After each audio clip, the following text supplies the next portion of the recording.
ಇವತ್ತು ನಮ್ಮ ಭಾಗಕ್ಕ ಬಹುತೇಕ ಜನ ಇಲ್ಲೆಲ್ಲರೂ ಮಾತಾಡಿದವರು ಉತ್ತರ ಕರ್ನಾಟಕದ ಬಗ್ಗೆನೇ ಮಾತಾಡ್ತೀರಿ, ಕಲ್ಯಾಣ ಕರ್ನಾಟಕದ ಬಗ್ಗೆ ಮಾತಾಡ್ತೀರಿ. ನಮ್ಮ ಭಾಗದ ಪರಿಸ್ಥಿತಿ ಅಣ್ಣ, ಕುಡಿಯಕ ನೀರಿಲ್ಲಾರ್ದೆ ಸಾಯ್ತಕ್ಕಂಥ ಪರಿಸ್ಥಿತಿಯಾಗಿ ನಾವಿದ್ದೀವಣ್ಣ. ಹೆಂಗ್ ಗೊತ್ತಾಗ್ತದೆ ನಿಮ್ಗೆ ಇಲ್ಲಿ ಕೂತ್ ಮಾತಾಡೋರಿಗೆ? ಇವತ್ತು ನಮ್ಮ ಭಾಗದಾಗ ಅಧ್ಯಕ್ಷರೇ ತಮ್ಮ ವಿಚಾರಗಳಿಗೆ ಹೋಲ್ತಕ್ಕಂಥ ಅಜ್ಜಯ್ಯವರು, ಕೊಪ್ಪಳ ಅಜ್ಜವ್ರು ಕಣ್ಣೀರಿಟ್ಟಿದ್ದಾರೆ ಅಧ್ಯಕ್ಷರೇ. ಕಡೇಚೂರು ಬಾಡಿಯಾಲ್ ಫ್ಯಾಕ್ಟರಿಗೆ ಅನೇಕ ಸಲ ನಾನು ಹೇಳಿರ್ತಕ್ಕಂಥದ್ದಿದೆ. ವಿಷಪೂರಿತ ಗಾಳಿ ಏನಂತಂದ್ರೆ ನಾವು ತಿಂತಾ ಇದ್ದೀವಿ. ಇವತ್ತು ಕೊಪ್ಪಳ ಅಜ್ಜವರು ಮೊನ್ನೆ ಕಣ್ಣೀರಿಟ್ಟಿದ್ದಾರೆ. ಇಂಥ ಫ್ಯಾಕ್ಟರಿಗಳು ಬಂದ್ರೆ ಅಂತಂದ್ರೆ ನಮ್ಮ ಭಾಗದ ಜನ ತೊಟ್ಲಕ್ಕೆ ಹೋಗೋರು ಕಡಿಮೆ ಆಗ್ತಾರ, ಸ್ಮಶಾನಕ್ಕೆ ಹೋಗೋರು ಜಾಸ್ತಿ ಆಗ್ತಾರಂತ ತಿಳ್ಕೊಂಡು ಇಂಥ ಫ್ಯಾಕ್ಟರಿಗಳನ್ನ ನಮಗ್ ಕೊಡ್ತೀರಿ ಉತ್ತರ ಕರ್ನಾಟಕ, ಕಲ್ಯಾಣ ಕರ್ನಾಟಕಕ್ಕ ಹೇಳ್ತಾರೆ. ಮೊನ್ನೆ ಅಜ್ಜವರು ಹೇಳಿದ್ರು, ಸರ್ಕಾರ ನಮ್ಗೆಲ್ಲರಿಗೆ ತಾಯಿ ಇದ್ದಂಗ, ವಿಷ ಕೊಟ್ರು ಕುಡಿತೀವಿ, ಹಾಲು ಕೊಟ್ರು ಕುಡಿತೀವಿ ಅಂತ ತಿಳ್ಕೊಂಡು ಕಣ್ಣೀರಿಟ್ಟಿದ್ದಾರೆ ಅಧ್ಯಕ್ಷರೇ. ಇದು ನಮ್ಮ ಭಾಗದ ಪರಿಸ್ಥಿತಿ ಅಧ್ಯಕ್ಷರೇ. ಚಲೋ ಚಲೋ ಫ್ಯಾಕ್ಟರಿಗಳೆಲ್ಲ ಈ ಕಡೆ, ವಿಷ ಗಾಳಿ ಅಂತಂದ್ರೆ ಅದರಿಂದ ಬಂದೆ ಅಂತಂದ್ರೆ ಸಾವುಗಡ ಆಗ್ತಕ್ಕಂಥವೆಲ್ಲ ನಮ್ಮ ಉತ್ತರ ಕರ್ನಾಟಕ, ಕಲ್ಯಾಣ ಕರ್ನಾಟಕ. ಇದು ಯಾಕೆ ತಾರತಮ್ಯ? ಮೊನ್ನೆ ನಮ್ಮ ಉಸ್ತುವಾರಿ ಸಚಿವರುಗಳು ಇಲ್ಲಿದ್ದಾರೆ. ಕುಡಿಯ ನೀರಿನ ಪರಿಸ್ಥಿತಿ ಮೊನ್ನೆ ಸಚಿವರು ಅಂತಂದ್ರೆ 2,000 ಕೋಟಿ ಯಾದಗಿರಿ ಜಿಲ್ಲೆಯಲ್ಲಿ ನಡೀತಾ ಇದೆ ಅಂತ ತಿಳ್ಕೊಂಡು ಹೇಳಿದಾರೆ. ಮಾನ್ಯ ಸಚಿವರು ಇಲ್ಲಿ ಕೂತಿರ್ತಕ್ಕಂಥದ್ದು ನನಗ ಸಚಿವರೇ 3.5 ತಿಂಗಳಿಂದ ನನ್ನ ಕ್ಷೇತ್ರದಲ್ಲಿ ಒಂದು ಬೋರ್ವೆಲ್ ಕೊಡಿಸ್ಲಕ್ ಆಗ್ಲಿಲ್ಲ. ನಾನು ಹಿಂದೆ ಇರ್ತಕ್ಕಂಥ ಸರ್ಕಾರಗಳು 4 ಕೋಟಿ 5 ಕೋಟಿ SDP ಅನುದಾನ ಕೊಡ್ತಿದ್ರು. ಇವತ್ತು ನೀವು ಹೇಳ್ತಾ ಇದ್ರಿ JJM ಬಂದಿದೆ, ಅದರಿಂದ ಏನಾದ್ರೂ ಆಗ್ತಾ ಇದೆ ಅಂತ. ನಮ್ಮೆಲ್ಲರಿಗೂ ವಾಸ್ತವಾಂಶ ತಮಗೆ ಗೊತ್ತಾಗಿದೆ, JJM ಪರಿಸ್ಥಿತಿ ಏನಿದೆ ಅಂತ ತಿಳ್ಕೊ. ಇವತ್ತು ಕಳೆಸಲ ನಾನು ನಮ್ಮ ಉಸ್ತುವಾರಿ ಸಚಿವರಿಗೆ ಹೇಳಿದೆ, ನಾನು ಕಳೆಸಲ ಕೊಟ್ಟಿರ್ತಕ್ಕಂಥ ಟಾಸ್ಕ್ ಫೋರ್ಸ್ ಅನುದಾನ ಬಿಟ್ಟಿಲ್ಲ, SDRF ಅನುದಾನಗಳನ್ನ ನಮಗೆ ಕೊಟ್ಟಿಲ್ಲ. ನಮ್ಮ ಭಾಗದಾಗ ಅಧ್ಯಕ್ಷರೇ ಹೋದ ಸಲ 45-46 ಡಿಗ್ರಿ ಸೆಲ್ಸಿಯಸ್, ಈ ಸಲ 48ಕ್ಕೆ ಹೋಗ್ತೀವೋ 50ಕ್ಕೆ ಹೋಗ್ತೀವೋ, ಯಾರು ಇರ್ತೀವೋ ಯಾರು ಸಾಯ್ತೋ ನಮ್ಗಂತೂ ಗೊತ್ತಿಲ್ಲ. ಕುಡಿಯಕ್ ನೀರು ಅಧ್ಯಕ್ಷರೇ, ಕುಡಿಯಕ್ ನೀರು ಬೋರ್ವೆಲ್ ಕೊರ್ಸಕ್ ದುಡ್ಡಿಲ್ಲ ನಮ್ಗ. ಅಲ್ಲಿ ಇರ್ತಕ್ಕಂಥ PDOದವರು, ತಾಲೂಕು ಪಂಚಾಯತಿ EOದವರು, ಜಿಲ್ಲಾ ಪಂಚಾಯತ್ CO ಕೇಳಿದ್ರೆ 15 ಫೈನಾನ್ಸ್ನಾಗ ದುಡ್ಡು ತಗೋರಿ ಗ್ರಾಮ ಪಂಚಾಯತಿಗೆ ಅಂತಾರ. ಅಲ್ಲಿ ಬಂದಿರ್ತಕ್ಕಂಥ ಗ್ರಾಮ ಪಂಚಾಯತ್ ಸದಸ್ಯರು ಸಾಲ ಸೂಲ ಮಾಡ್ಕೊಂಬಂದು ವರ್ಷಕ್ಕೆ 50,000 ರೂಪಾಯಿ ಬರ್ತದ. ಅವ್ರು ಅದ್ರೆ ನಾವು ತಗೊಂಡ್ರೆ ನಮ್ಗೆ ಸುಮ್ಮನೆ ಬಿಡ್ತಾರ ಅಧ್ಯಕ್ಷರೇ ಅವರು?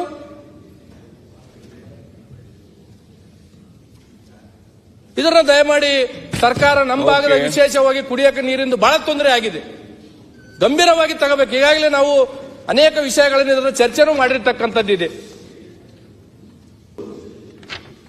ಅಧ್ಯಕ್ಷರೇ, ಪ್ರತಿ ಸಲನೂ ನಾವು ಉತ್ತರ ಕರ್ನಾಟಕದವರು, ಕಲ್ಯಾಣ ಕರ್ನಾಟಕದವರು, ನಮ್ಮ ಭೀಮಾ ಇರ್ಬೋದು, ಕೃಷ್ಣ ಇರ್ಬೋದು, ಆಲ್ಮಟ್ಟಿ ಇರ್ಬೋದು, ನಾವು ಬೇಡಿಕೆ ಹೇಳ್ಬೇಕು ಅಧ್ಯಕ್ಷರೇ, ನಮಗೆ ಅನುದಾನ ಕೊಡ್ರಿ ಅಂತ ತಿಳ್ಕೊಂಡು. ನಾವು ಸರ್ಕಾರಗಳು ಏನಂತಂದ್ರೆ ಬರ್ಬೇಕಾದ್ರೆ ನಮ್ಮ ಉತ್ತರ ಕರ್ನಾಟಕ ಕೊಡುಗೆ ಏನಿಲ್ವಾ? ಪ್ರತಿ ಸರ್ಕಾರದಾಗ ಸ್ವತಂತ್ರ ಬಂದ ಮೇಲೆ ಪ್ರತಿ ಸರ್ಕಾರಗಳು ಬರಬೇಕಾಗಿತ್ತು ಅಂತಂದ್ರೆ ಉತ್ತರ ಕರ್ನಾಟಕದ್ದು ಬಹಳ ದೊಡ್ಡ ಪಾತ್ರ ಇರ್ತದೆ ಎಲ್ಲಾ ಪಕ್ಷದಲ್ಲಿ. ಇವತ್ತು ಭೀಮಾ ನದಿಗೆ ಅಂತಂದ್ರೆ ಬಚಾವತ್ ಆಯೋಗ ಆಗಿ 50 ವರ್ಷ ಆಯ್ತು ಅಧ್ಯಕ್ಷರೇ. ನಮಗೆ 15 TMC ನೀರು ಕೊಡಬೇಕು, 35 TMC ಮಹಾರಾಷ್ಟ್ರದಲ್ಲಿ ತಗೋಬೇಕಂತ 50 ವರ್ಷದಿಂದ ಆಯ್ತು. ಇವತ್ತು ನಮಗೆ ಕುಡಿಯಕ್ಕೆ ನೀರಿಲ್ಲ ಅಧ್ಯಕ್ಷರೇ. ಅದರ ಮೇಲೆ ನಾವು ಬಿಜಾಪುರ, ಕಲಬುರಗಿ, ಯಾದಗಿರಿಯವರು ಅದರ ಮೇಲೆ ಡಿಪೆಂಡ್ ಇದ್ದೀವಿ. ಬಹುಗ್ರಾಮ ಕುಡಿಯೋ ನೀರಿನ ಯೋಜನೆ ಅದನ್ನೇ, ಕೆರೆ ತುಂಬತಕ್ಕಂಥ ನೀರು ಅದರ ಮೇಲೆ. ಅದ್ರ ಬಗ್ಗೆ ಕಳಿಸರ್ತ ನೀರಾವರಿ ಮಂತ್ರಿಗಳು ಹೇಳಿದ್ರು, ನಾನು ಒಂದು ಕಮಿಟಿನ ಮಾಡ್ತೀನಿ, ಮಾಡಿ ಕಳಿಸಿರ ಅಂತ. ಇಲ್ಲಿವರೆಗೂ ಕಳಿಸಿಲ್ಲ. ನೀರಿಗಾಗಿ ಬೇಡಿಕೆ ಬೇಕು, ಉದ್ಯೋಗಗಳಿಗೆ ಬೇಡಿಕೆ ಬೇಕು, ನಮ್ಮ ಭೂಮಿಗೆ ನೀರು ಬರ್ಬೇಕಾಗಿದ್ರೆ ಬೇಡಿಕೆ ಬೇಕು ಅಂತಂದ್ರೆ ನಮ್ದೇನ್ ನಾವೇನ್ ಪಾಪ ಮಾಡಿವಿ? ನಮ್ಮ ಭಾಗದವರು ಪ್ರತಿ ಸಲ ನಾವು ಸಭೆದಾಗ ಯಾವ್ಯಾವ ಅಧಿವೇಶನದಾಗ ಬರ್ತೀವಿ, ಕೃಷ್ಣ ಕೇಳಬೇಕು, ಭೀಮಾ ಕೇಳಬೇಕು, ಆಲ್ಮಟ್ಟಿ ಕೇಳಬೇಕು. ಇದೇನಿದು ನಮ್ಮ ಪರಿಸ್ಥಿತಿ? ಇದು ಎಲ್ಲ ಡ್ಯಾಮ್ಗಳು ಇಟ್ಕೊಂಡು ಮೊನ್ನೆ ತೆಲಂಗಾಣದಾಗ ಒಂದು ಕಾರ್ಯಕ್ರಮಕ್ಕೆ ಹೋಗಿದ್ದು, ನಮ್ಮ ಮಂತ್ರಿಗಳು ಬರಲಿಲ್ಲ, ಸ್ವಲ್ಪ ಆರೋಗ್ಯ ಸರಿ ಇಲ್ಲ ಅಂತ ತಿಳ್ಕೊಂಡು. ತೆಲಂಗಾಣದಾಗ ಏನಪ್ಪಂತಂದ್ರೆ ನಮ್ಮ ಮುಖ್ಯಮಂತ್ರಿಗಳನ್ನ, ಉಪಮುಖ್ಯಮಂತ್ರಿಗಳನ್ನ ವರ್ಣನೆ ಮಾಡಿದ್ರು. ಕೃಷ್ಣಾ ನದಿ ನೀರು ಬಿಟ್ಟಾರ ಅಂತ ತಿಳ್ಕೊಂಡು ನಮಗ್ ಕುಡಿಯಕ್ಕೆ ನೀರಿಲ್ಲ ಅಂತ ನಾವು ಸಾಯ್ಲಕತ್ತೀವಿ. ಇಲ್ಲಿ ಯಾರ ಮುಂದೆ ಹೇಳ್ಬೇಕು, ಏನ್ ಹೇಳ್ಬೇಕು ನಮ್ಗೇನು ಗೊತ್ತಾಗೋಲ್ದಾಗ ಅಧ್ಯಕ್ಷರೇ. ಹಾಗಾಗಿ ಅಧ್ಯಕ್ಷರೇ ಬಹಳ ಸಮಯ ತಗಂಗಿಲ್ಲ. ತರೀಕೆರೆ ಶ್ರೀನಿವಾಸ್ ಅಧ್ಯಕ್ಷರೇ ದಯಮಾಡಿ ನಿಲ್ಬೇಕು. ನಿನ್ನೆ BR ಪಾಟೀಲ್ ಅವ್ರೆ ಅಂತಂದ್ರೆ 1 ನಿಮಿಷ ಸರ್ ದಯಮಾಡಿ 2 ನಿಮಿಷ. ಈ ದೇಶಕ್ಕೆ ಅಂತಂದ್ರೆ ನಮ್ಗೆಲ್ಲರಿಗೂ 3 ಒಪ್ಪತ್ತು ಅನ್ನ ಕೊಡ್ತಕ್ಕಂಥ ರೈತ ಸಾಯ್ಲಕತ್ತಾನ ಅಧ್ಯಕ್ಷ. ಒಂದು ಉದಾಹರಣೆ ಅಧ್ಯಕ್ಷರೇ, ತೆಲಂಗಾಣದ ರಾಜ್ಯದಾಗ ಮೆದಕ್ ಅಂತ ಜಿಲ್ಲೆದಾಗ 3.5 ತಿಂಗಳಿಂದ ಒಂದು ಘಟನೆ ಹೇಳ್ತೀನಿ ಅಧ್ಯಕ್ಷರೇ. ಒಬ್ಬ ರೈತ ಏನಪ್ಪ ಅಂತಂದ್ರೆ ಮಗು ಶಾಲೆಗೆ ಓದ್ತಿರ್ತದೆ. ಆ ರೈತ ಶಾಲೆಗೆ ಹೋಗಿ ಮಗನಿಗೆ ಏನಪ್ಪ ಅಂತಂದ್ರೆ ಬುತ್ತಿ ಕೊಟ್ಟು ಕಣ್ಣೀರಿಟ್ಟು ಹೇಳ್ತಾನೆ ಅಧ್ಯಕ್ಷರೇ, ನಿನ್ ಜೀವನದಾಗ ನೀನ್ ಏನಾದ್ರೂ ಆಗು, ರೈತ ಆಗಬಾರ್ದು ಅಂತ ತಿಳ್ಕೊಂಡು ಮಗನಿಗೆ ಹೇಳಿ ಮನೆಗೆ ಹೋಗಿ ಅಂತಂದ್ರೆ ಆತ್ಮಹತ್ಯೆ ಮಾಡ್ಕೊಂತಾನೆ ಅಧ್ಯಕ್ಷರೇ. ಇದು ನಮ್ಮ ಪರಿಸ್ಥಿತಿ.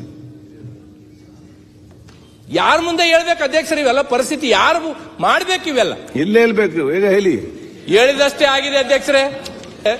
6ನೇ ಗ್ಯಾರಂಟಿ ಕೊಟ್ಟರು ಅಧ್ಯಕ್ಷರೇ. ಸರ್ಕಾರ ಕಲ್ಯಾಣ ಕರ್ನಾಟಕ ಭಾಗಕ್ಕ 371 ಜಾರಿಯಾಗಿ ದಶಕ ಇನ್ನೂ ನಡೆಯದ ನೇಮಕ. ಕಲ್ಯಾಣ ಕರ್ನಾಟಕ ಭಾಗದಲ್ಲಿ 37,000 ಹುದ್ದೆಗಳು ಖಾಲಿ. ಕಲಬುರಗಿಯಲ್ಲಿ ಸಿದ್ದರಾಮಯ್ಯ ಅವರು 2 ಕ್ಯಾಬಿನೆಟ್ ನಡೆದರು, ಭರ್ತಿ ಆಗದ ಹುದ್ದೆಗಳು. ಇದಕ್ಕೆ ಆರ್ಥಿಕ ಇಲಾಖೆದವ್ರದ್ದು ಅಂತ ಪರ್ಮಿಷನ್ ಬೇಕಾಗಿಲ್ಲ ಅಧ್ಯಕ್ಷರೇ. 371 ಜೇಕ